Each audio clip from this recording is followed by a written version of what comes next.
Hey, what's up everybody? Your boy Dustin here with another video from Half-Baked Games. This one's going to be on the Elder Scrolls Skyrim. I'm sure you're all familiar with it. Today I'm going to be showing you a handful of tips and tricks, a couple things you can do for easy leveling on your skills, and just some things you can do to have a little bit more fun in your adventures in Skyrim.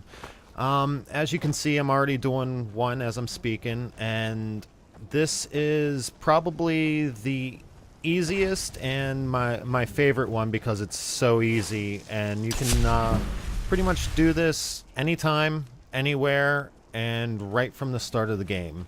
You might have to go as far as Whiterun, but still that's pretty early in the game.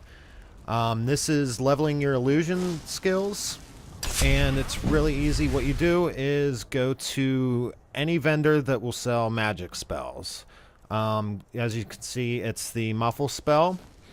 You just buy that. It's usually only a couple hundred gold, I think, like 200-300 maybe.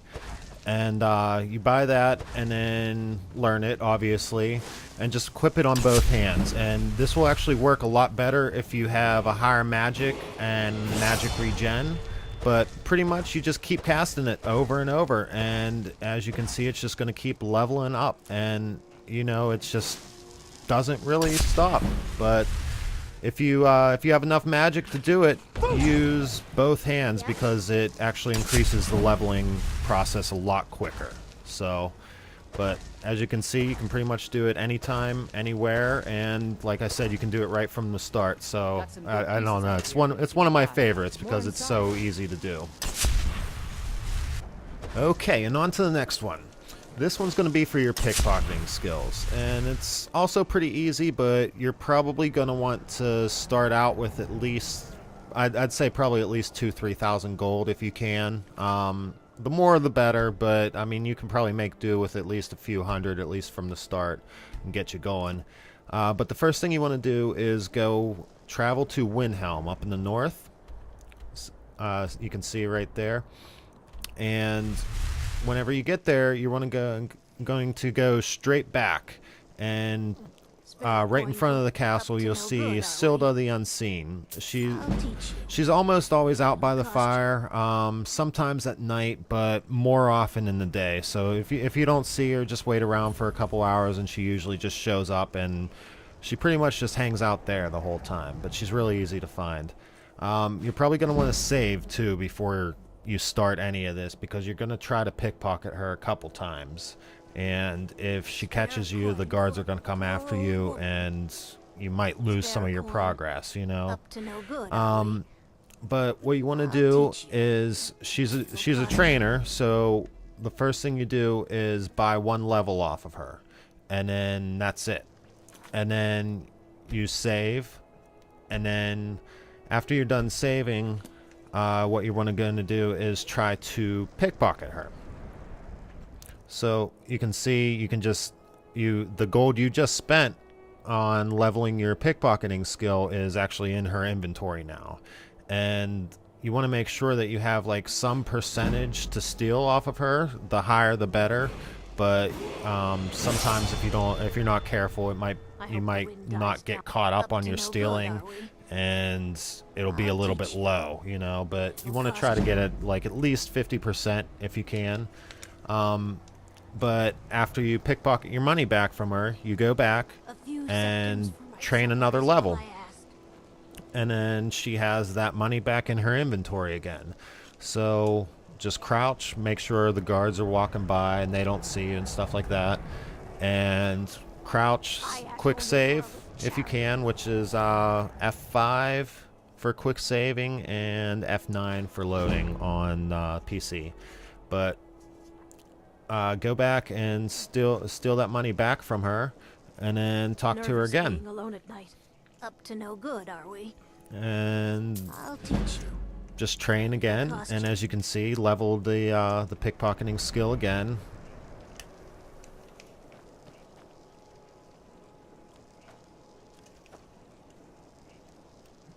Okay, crouch down, quick save, and you can see the gold's going up a little bit, and leveled up my pickpocketing skill again just from getting my money back from her. Need something? Up to no good, are we? So go back and train with her teach you. again, and you'll see question. you'll see that it's at 5 out of 5. You leveled up your skill, but you can still steal from her again. But whenever it gets to 5 out of 5, you're probably gonna want to actually go to level up, and then it will, once you spend those points or like actually level up, I hate asking for it much. will reset that, and then you can go back to buying skills again. But pretty much just keep going back and forth, and that'll take you pretty high. And for the next one, we got a pretty easy trick. A lot of people know this already, but some of my friends actually didn't know this, so I thought I'd share it and maybe help you out.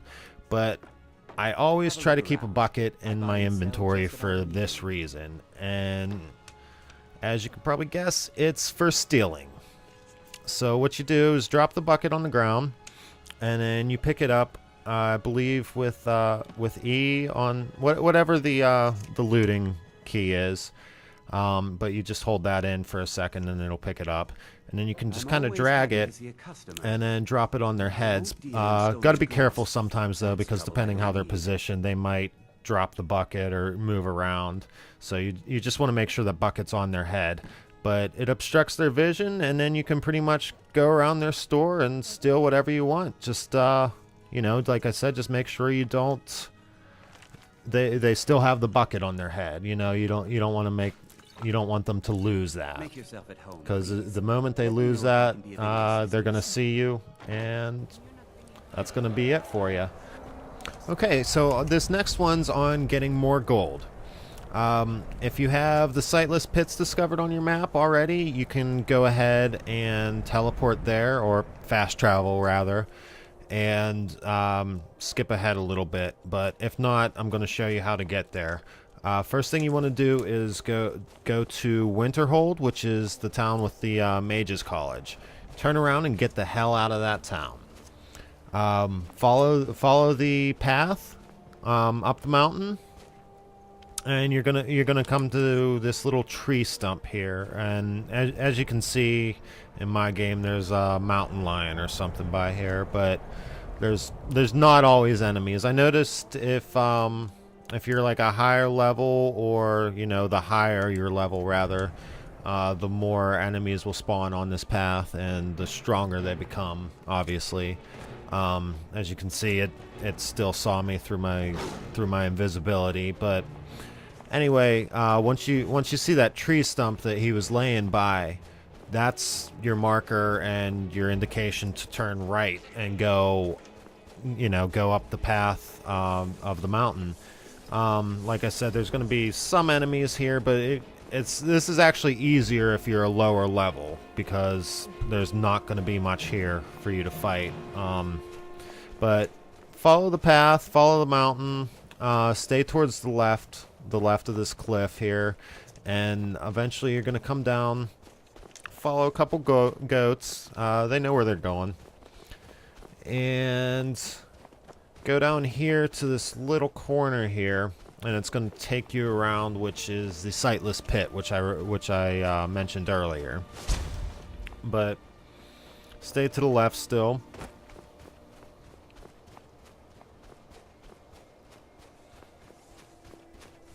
Okay, and just go up here onto your left.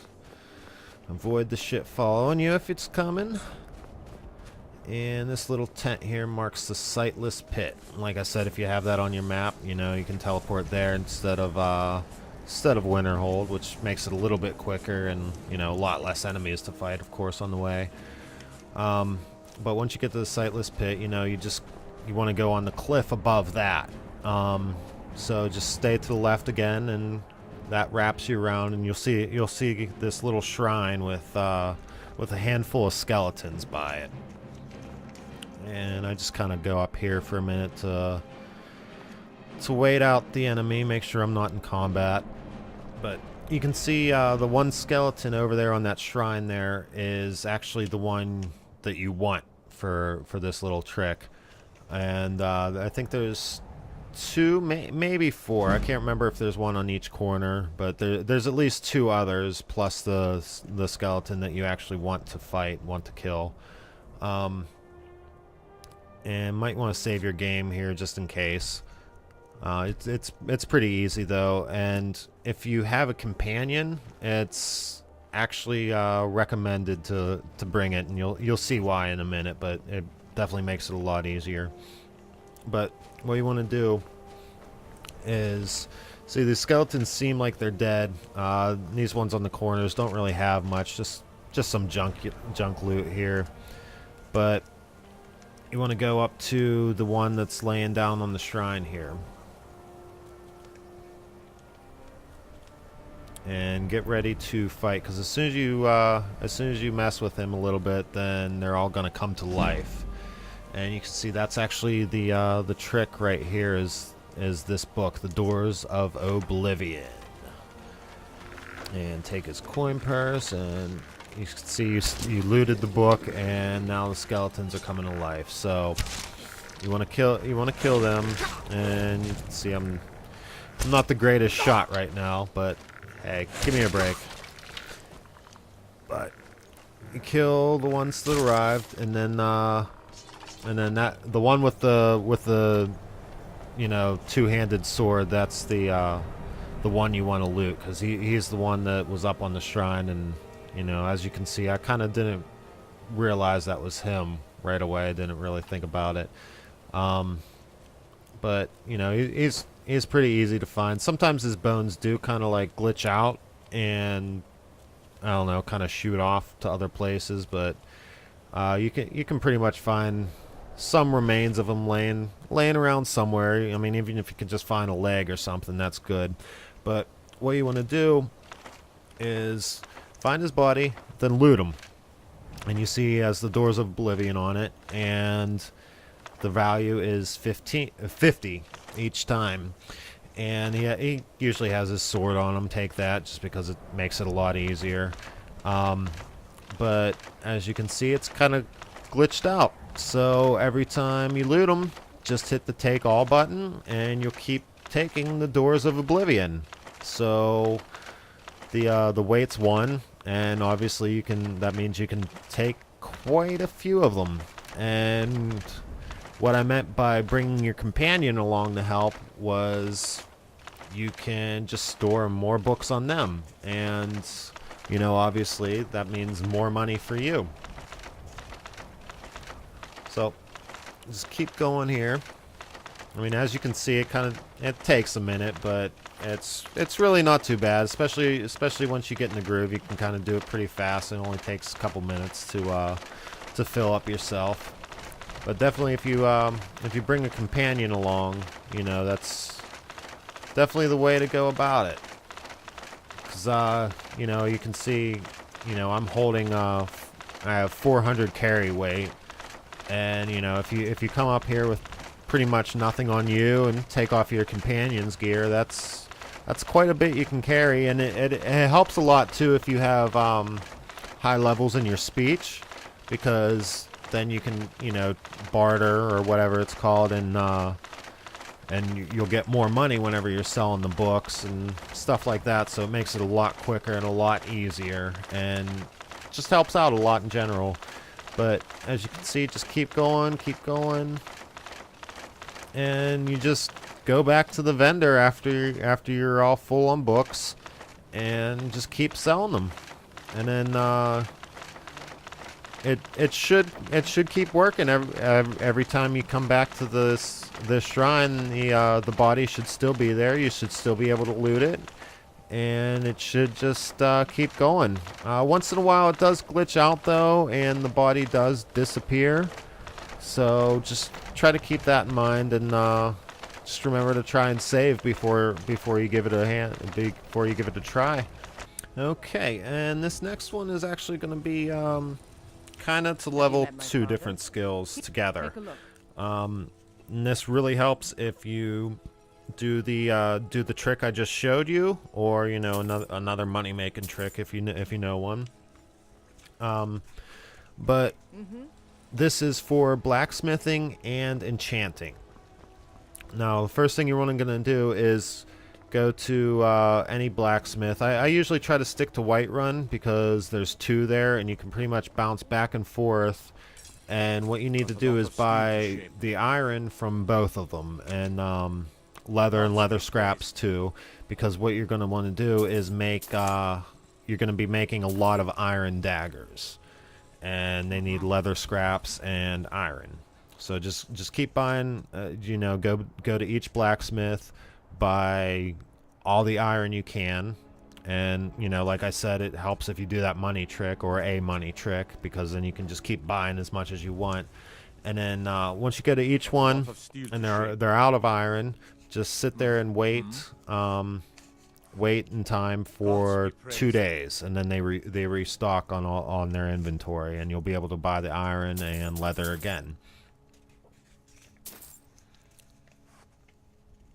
See, as you can see, he was restocked after I waited a little bit, and then head back down to her, looking to protect yourself and get more iron.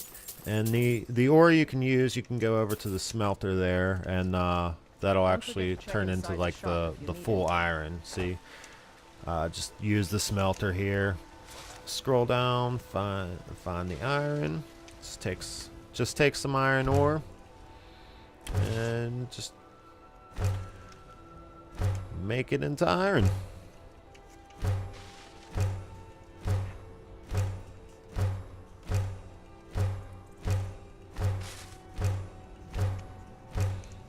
Okay, now that that's done, you want to go over and get some more leather. Leather strips. I think each piece of leather makes 2 or 4 leather strips, something like that. But the leather strips are what you want for the actual iron daggers.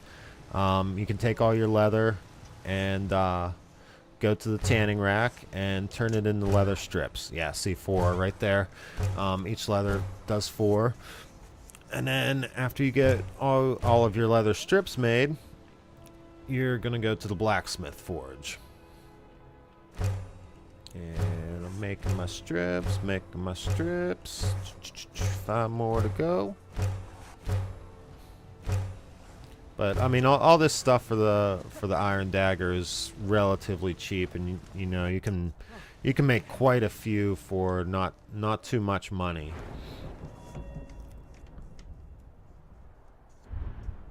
But as you can see, my smithing is level 6. And the cool thing about this is, you know, every time you make an iron dagger, it actually gives you the same amount of experience as it would if you were to make like higher end weapons or higher end armor. So it really doesn't matter what you make or what you do. It's just how much you do it, pretty much. So like as you can see, you know, I just keep making iron daggers, just keep making them over and over and over, and just keep doing as much as you can, as much as you afford, as much as you have on you. And you know, as you can see, like my smithing was level 6 a second ago, and it just keeps going up. And you know, it's just really easy to do. And you know, by the time you level your smithing a little bit, you'll have a ton of iron daggers, which is great. You know, so level up. My smithing's level 17 now, and I'm actually not going to spend any of these points. I'm more concerned about the enchanting, which is what this helps out a lot. But next thing you want to do for that's pretty much how you level the blacksmithing. But for the enchanting, you go and get as many soul gems as you can. If you have the soul steel thing, or just make sure you're buying the gems with the filled souls, because the empty ones aren't really going to do anything for you. But you need the soul gems for the enchanting, and you know, buy as many gems as you can. And once he runs out, just do like you did with the blacksmithing and wait 2 days. I had you figure So buy a couple more gems, as many as you can. I'm just gonna buy a few here. Obviously, like it really doesn't matter which ones you buy. You're gonna want to try to buy the cheaper ones though, because that gives you the same amount of experience as if you were to buy like the greater ones. So, like the petty ones or whatever they're called, they're definitely the ones to try and use if you can. But after you get your soul gems, go to the enchanting table and select your iron dagger, and any enchantment will do. It doesn't matter, they all give the same amount of experience.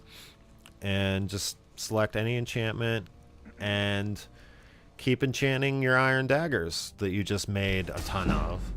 And like I said, you can you can keep enchanting the iron daggers and with the soul gems. And then after you enchant the iron daggers, the cool thing about this is once they're enchanted, their value actually goes up quite a bit.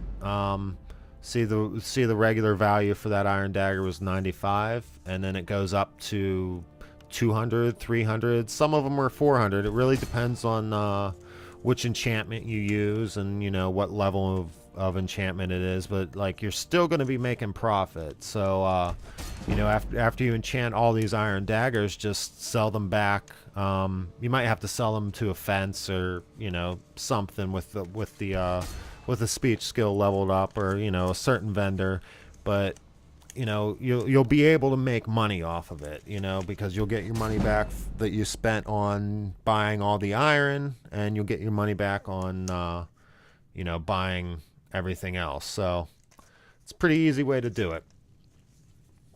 Okay, and for this next one, a lot of my friends actually didn't know this. I thought it was pretty simple though, and this is actually how to hotkey your spells on. I don't really know how to do it on console, but this is for PC. First thing you do is go to your favorites. You can go to your menu, your spells, and you select F, and that'll favorite your spell there. And you once you favorite your spells, then they'll be in your favorites list, and then you hit Q to bring it up. And once you hit Q, you'll see all your favorited spells, and you see like some of mine have numbers by them. Those are actually your hotkeys on your keyboard. So all you do is scroll by them, and then you just hit whichever number you want it to be hotkeyed as. So you can see Candlelight here. I just hit number 1 by that. Number 2 by Clairvoyance. Accidentally hit 3. Number 2 by Clairvoyance. Number 3, my Dwarven Bow. 4 for my Flames, and so on and so on. But I think it goes up to number 8. That's the highest it'll go. But like I said, that's pretty easy. They're hotkeyed, and then you can just keep hitting the buttons on the keyboard, and then it'll bring up the spells just like that. So really saves you some time, and saves you from going through the menus a little bit. And like I said, like a lot of my friends actually didn't know that, so hopefully this helps out a couple of you guys as well. And this last one is going to be on leveling a few skills at once, actually. You can level your one-handed skills, archery levels, and your sneak. I would imagine two-handed works too, but I actually haven't tried that yet. What you want to do is go to the Greybeard place, and you find Arngir. I can't remember how to pronounce it. I'm really bad at pronouncing the names. But once you find him praying down the hallway, well, first off, don't fall like I did. But the easiest spot to do this at is like that hallway where he was praying at, because they kind of move around a little bit more if you do it in another place. But I don't know. It's just a lot easier if you can catch them by one of the windows. But you want to do it to him, because I kind of noticed it doesn't really work as well with the other guys. I don't know. Maybe he's like considered a higher level or something. But just go behind him and crouch down and start attacking him. You're gonna be able to do like 4 or 5 hits, something like that, and then he's gonna stand up. But then he'll sit right back down because he's in this hallway. If he's somewhere besides the hallway, he might walk around a little bit, and it kind of takes a little while. But as you can see, like, I'm crouched down, so that's like leveling my sneak as I'm going, and I just keep shooting them with my arrows, so that's leveling my archery too. And it's not exactly the quickest way, but it's efficient, it's easy. Just make sure you save from time to time so he doesn't, you know, something doesn't get messed up or he doesn't glitch out or whatever, and you know, you just hate to lose all that progress after a while. But you can do that with, you know, the one-handed weapons, and I would think it would work with the two-handed too, but I'm not 100% on that. You can see my sneak just raised again. But yeah, it definitely works for one-handed, sneak, and the archery. So I mean, as you can see, it's really easy. But yeah, just make sure you don't go overboard and get them too pissed off, because you don't want the graybeards to attack you. All right, that's it for me, guys. If you liked this video, if you enjoyed it, if it helped you out, please like the video, subscribe to the channel, because it really does help out. And as you guys know, I'm still just getting started, but it really helps spread the word, and it helps keep me motivated to make more videos for you guys. So let's keep it going. All right, guys, your boy Dustin, Half Baked Games. Take care.